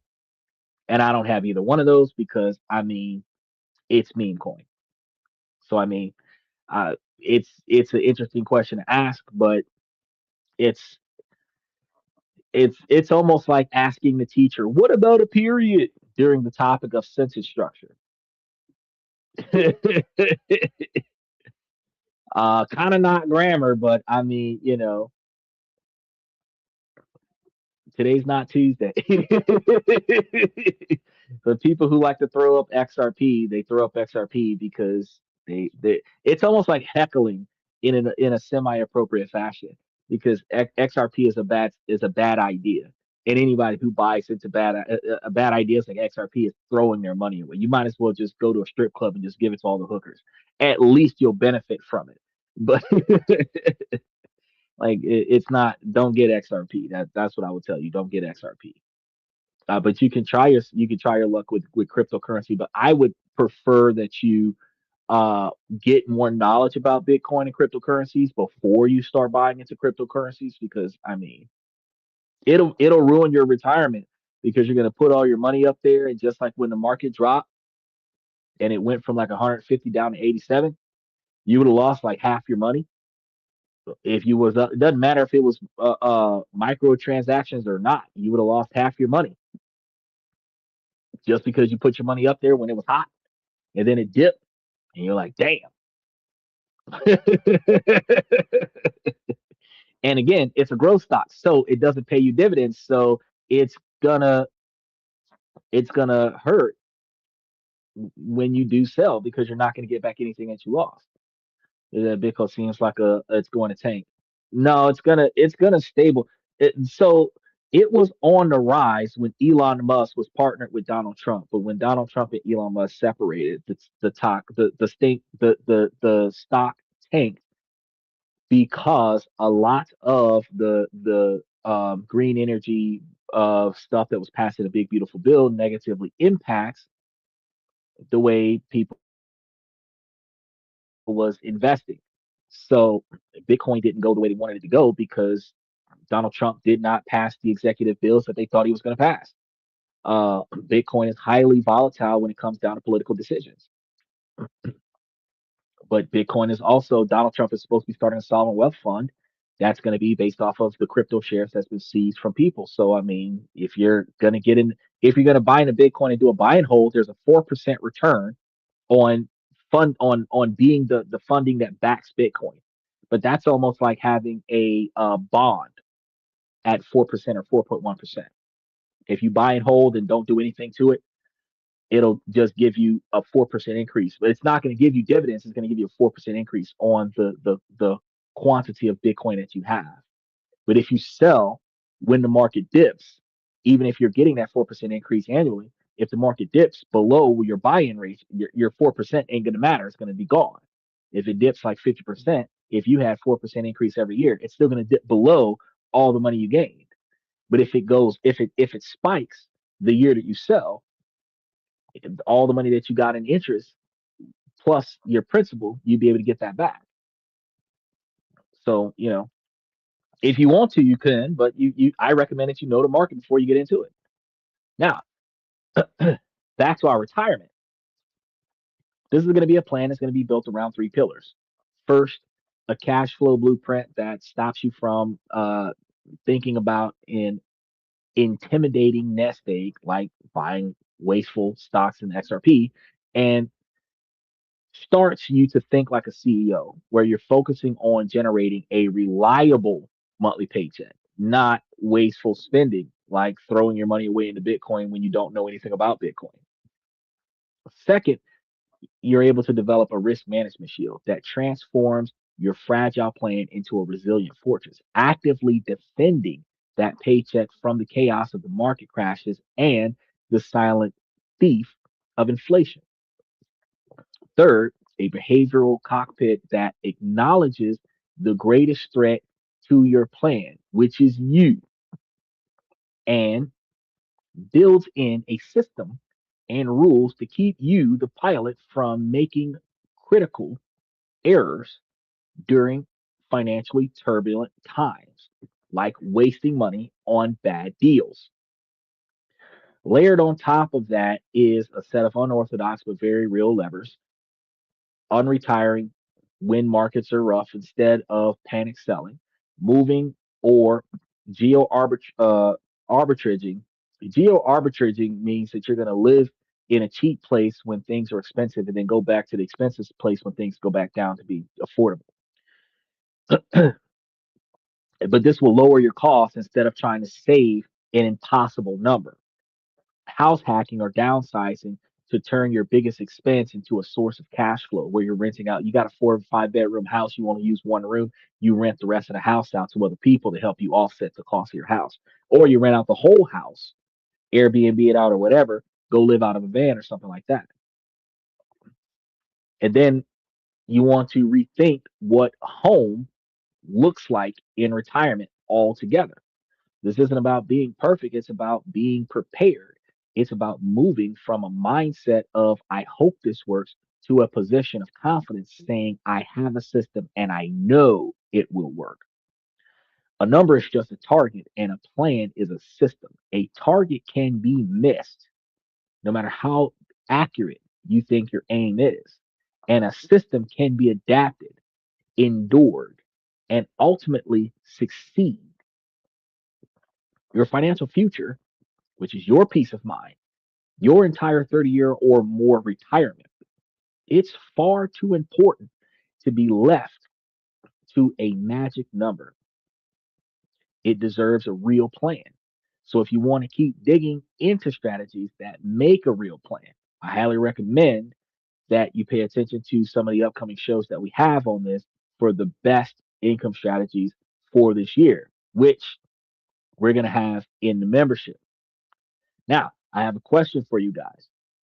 What is the single biggest aha moment that you've had watching tonight's show?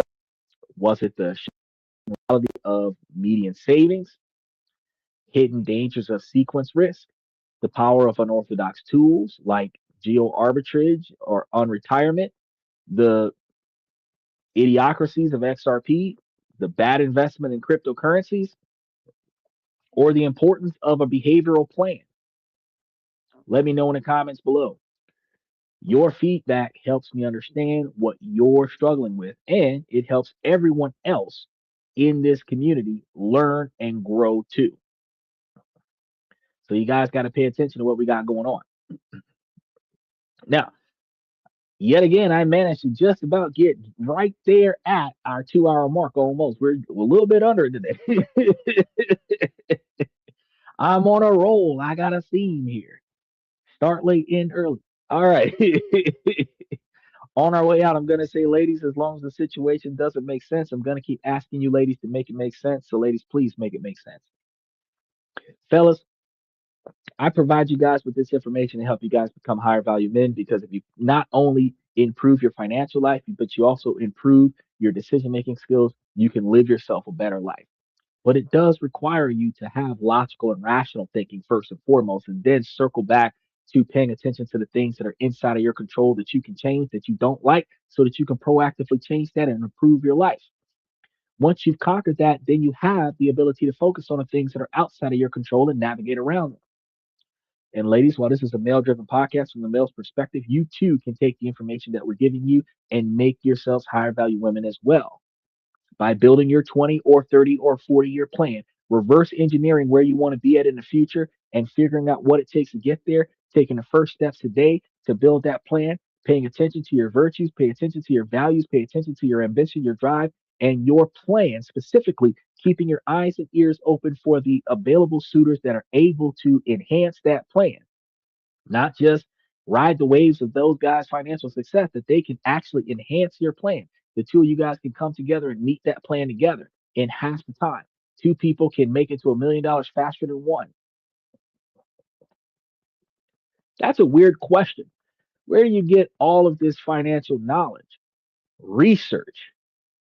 The one thing I tell y'all every night for 365 days a year is to do your research. And I don't know why very few people do it.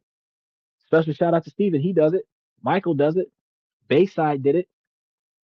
FX Trader does it. You know, some people actually listen. Jesse's taking the advice and Jesse's moving up in the ladder. Special shout out to Dylan. Dylan does it. I mean, some people pay attention. This is actually common knowledge. If you don't know where some stuff, I have to do a lot of deep dives in order to find this information, but some of the surface level information, you guys can always just go and ask the Google lady and get some of this stuff. I got way more in depth information. My search engine is not Google, which is ironic because I don't like Google. Google has ads. But if y'all ask the Google lady, y'all can at least find some of the stuff that I found. And then if y'all cross reference everything I give you, you're like, shit, where did you get this from? The Asians made a search engine that Americans don't use, and I'm using it because I got it from one of the guys in Asia, and the search engine is far more detailed, but it's backed by facts and information. I typically use 30 to 50 sources or more every night show. I spend hours curating a script so that I can stay on track outside of heckling and intuitive questionnaires so that I can make sure that I stay on point. Can't forget anything. But I do a lot of research. And not only do I do a lot of research because all of the research is tuned around the impacts of your ability to make, save, and invest money, your ability to sustain your standard of living. There's a common goal there. There's a common theme there. And that common theme actually allows for 5 or 10 or 20 different ideas to come together and make a lot of sense in a lot of different ways that people don't actually think. One thing on the left might not matter to you, and one thing on the right might not matter to you. But if you bring them together, it's like, oh shit, it's either a problem or a solution. But you didn't know because tunnel vision had people paying attention to girls dancing on social media, dudes doing stuff destructive, police officers, corruption, war, red pill, blue pill, black pill podcast conflicts, people making asses out of themselves or their family members. And we get a kick out of turning our brains off and watching other people act or react. And we forget to look into what benefits ourselves. That's one of the biggest issues that we have. Is that my biggest problem is time. I work 12 to 16 hours a day. After that, I'm drained. Okay, you work 12 to 16 hours a day out of 24 hours, which means you have 12 hours or 8 hours left out of your day. You should have 2 or 3 days off a week, which means that you should have the capabilities to start reorganizing and time management. We've got 5 or 10 shows about time management, anti procrastination shows, and everything to that effect. They help you organize your time. Find 5 things, 3 that are not that important, and 2 that are major things that need to be done. Put them on your to do list for the day. Try to do at least one of the 2 major things that you have to do of the day, and try to do at least 2 or 3 insignificant things that you have to do out of the week. Everything else put off for another day. You can get stuff done. You'll find that you'll conquer a lot more stuff when you're not thinking about how you have 48 hours worth of stuff packed into 12 hours. Likewise, if you spend your money wisely, since you're living at work, bro, you're living at work 12 to 16 hours a day. You're living at work. Your every waking moment is on the job, which means you shouldn't be spending any money because all you do is eat at work, take breaks at work, hang out with your colleagues at work, go home from work, go to sleep, wake up, go back to work. Probably on your days off, you hang out on your job because you spend so much time at work, you don't feel comfortable being anywhere else but work. So, I mean, you shouldn't be spending your money, which means that you should be able to reduce your standard of living, turn off any memberships and subscriptions or anything that you're not benefiting from, cancel anything that you don't use because you spend all your time at work, go from financing a car to owning a car, cash up front, go from the overly expensive rent to since you're never home, reduce it to a 1 bedroom apartment instead of a 3 bedroom apartment, reduce it to a 1 bedroom apartment if you don't own your own house, and reduce your cost. If you reduce your cost down to 30%, you're living on the job, you can put your money away, and eventually you can go from working double overtime every day, every week, every day of the week, down to um 30 hours a week, which frees up the rest of your week.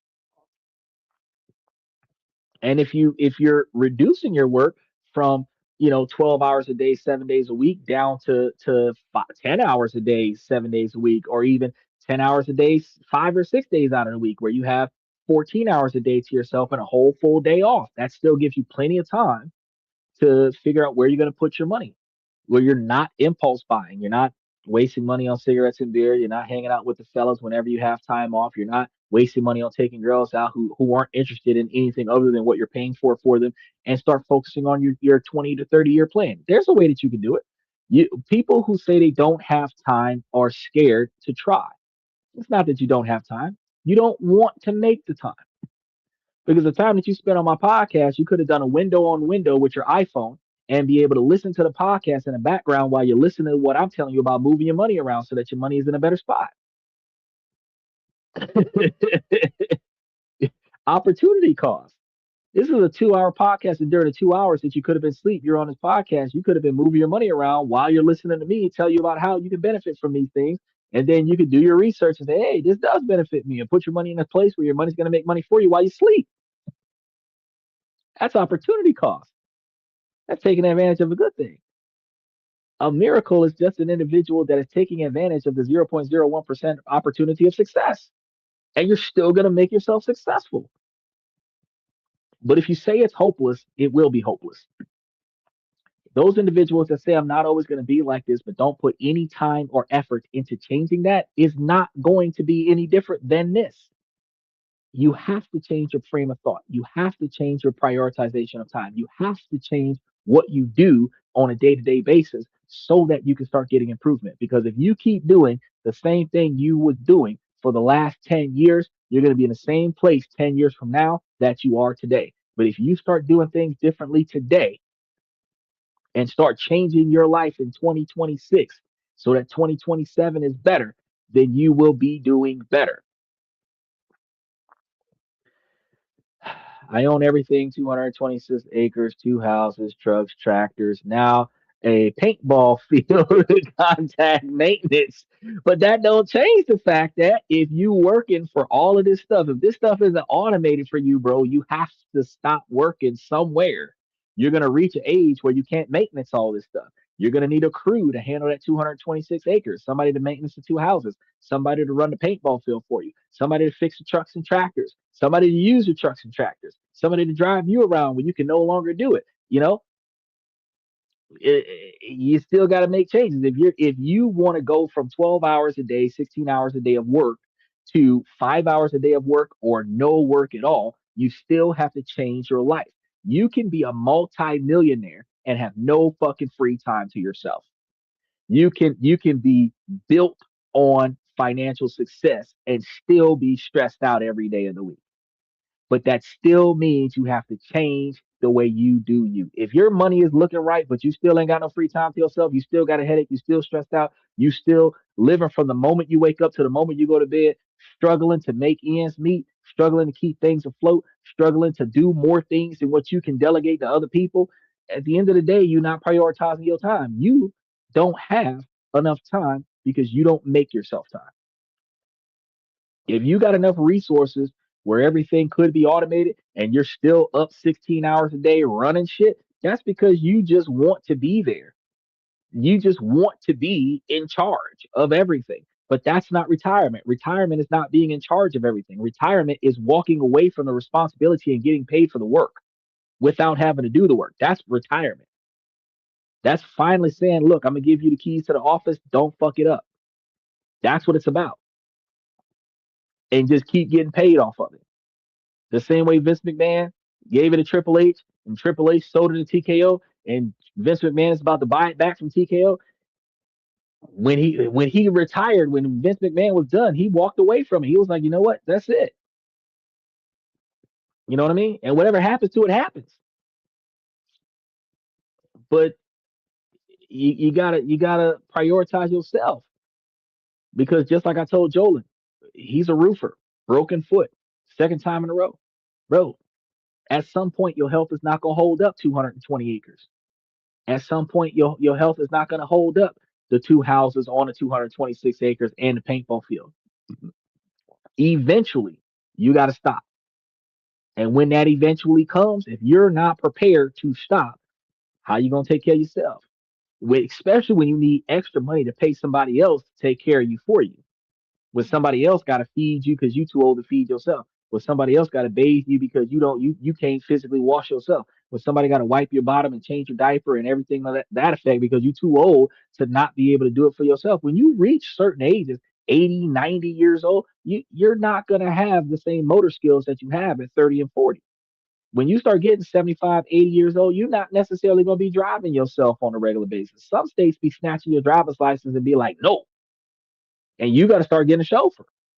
They're gonna be driving Miss Daisy. So you got to figure out like what benefits your end goal. And that's what today's show was all about. You being able to benefit your end goal. He said, you're right though. I have a little time for other stuff. So you have time you have the time for things that you want to do, but you don't have the time to do the things that could free up more time for you. It's all about your personal goals and your personal interests. If you want it done correctly, you have to do it yourself. It's hard to find good help or people you can trust. That's not altogether true. The point of automation is being able to hire people that are good enough to do it as good as you and then train them to train other people to do it as good as you. And if you find somebody that's a diamond in the rough that does it better than you have that person replace you. At the end of the day, your goal is to expand until you have phased the responsibility for yourself out of the operation. Doesn't matter how it runs, even if it runs at 80% capacity, because nobody's ever going to be as good as you are. Even if it's running at 80% capacity, you don't have to do it. It is still standalone, self sufficient, and it is functioning well enough that you can stop working. You have a mindset that prioritizes your responsibility, your duty boundness to continue working. But the truth of the matter is that you are not going to be able to keep doing this. As John Cena said, you're going to find yourself one step slower, 1 minute too soon, 1 second too short, and that's when it's time to quit. When the young bucks is just a little bit faster than you, a little bit stronger than you, a little bit more dedicated than you, showing up more often than you, able to stay at work longer than you, it's time to stop, bro. So phasing yourself out deliberately, because phasing yourself out deliberately does two things. It builds your ability to retire, but phasing yourself out of the work allows you to focus on expansion. If you're not doing the day-to-day grind, you can expand. With 220 acres, you should have all kind of shit going on 220 acres. If you don't have like 25 or 30 subdivisions built on that, I don't know what the hell. You know, having 220 acres and having 220 acres of rental property is two different things. And having 220 acres of rental property with a property management managing it for you is another thing. That again removes you from the equation where you're still getting paid to do absolutely nothing. Doesn't matter if it runs at 150% or if it runs at 80%. It can run at 75%. If it's turning you a profit and you don't have to work for it, the difference is you have bought back your free time. That's what you have to do. You have to think about the end goal. But as long as you're willing to live life to the moment and burn the candle at both ends, you're going to end up continuously in a position where you're just not going to be able to find a way out. But when your health declines, you're going to be forced to retire. You're going to be forced to retire like all the others were forced to retire. You're not going to retire champion though. You're going to retire beaten down, worn out, exhausted, frustrated, but you're going to be forced to retire. And when you do, that's when you're going to ask yourself, what do I do now? Should have been planning that the whole time. So that's all I got for you guys for tonight. I want to thank you guys for coming to this and that. I'm your host, Xander, where we talk about this, that, and everything in between. I'll see you guys tomorrow night. Special shout out to Wolfman.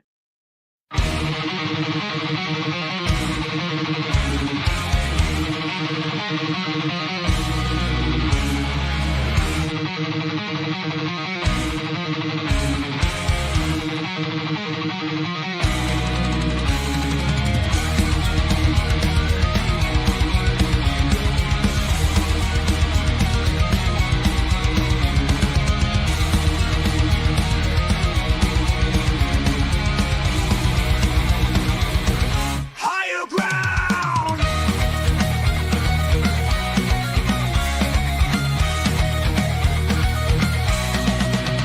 Used to chase validation, now I validate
That's my personal command. I'm not mounted on higher ground where excellence is found. My potential knows no bounds, raising the bar, breaking ground.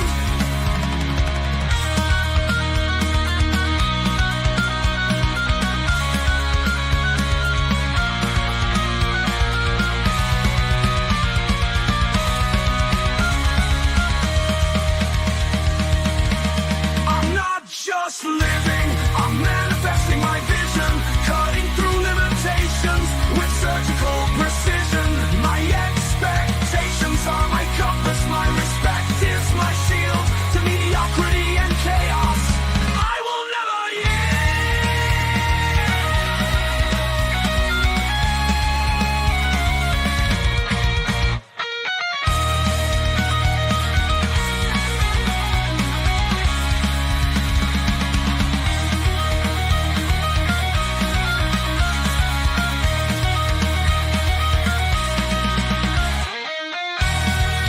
I'm not just living, I'm manifesting my vision, cutting through limitations with surgical precision. My expectations are my compass, my respect is my shield to mediocrity and chaos.